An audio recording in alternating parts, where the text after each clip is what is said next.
bring up a lot of good points around how when you start adding controls and tools and ability for it to take action, you have to be really careful about auditing it and then having the right guardrails in place to make sure it doesn't go delete your production database, for Yeah, example.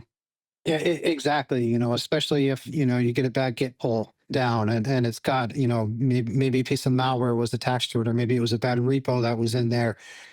Does that mean that the AI is going to take down, a production server, or will it recognize that, hey, a patch has already been distributed? It just now needs to go ahead and get updated. It just needs a new refresh.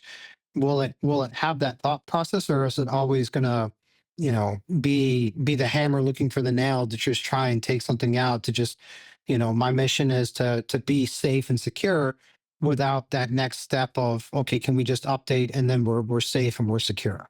So it's, at least from my standpoint, I'm not fully there to ever relinquish the controls to AI completely. I think even years from now, I personally would still want to have a human in the loop, not necessarily just to be able to point blame to, because I know some companies probably will look at that, but just from a thought and logic and reason point to understanding, okay, why did this happen? Why is it coming to this conclusion? Could there possibly be any other reason why this is happening? Is there another legitimate story to why somebody did this on their computer?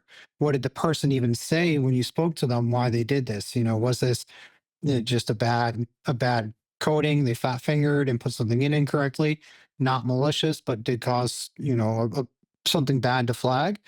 How's the AI going to determine that? Is the AI going to start interviewing humans to understand the next steps? Definitely a concern, definitely a wonder, but I could also see that very happening very soon, where you get a phone call from an AI asking, hey, we saw this on your computer. Could you talk to me about it and tell me what it is? Transcribe it, put it through the thought and logic process, and then make a determination to what happened.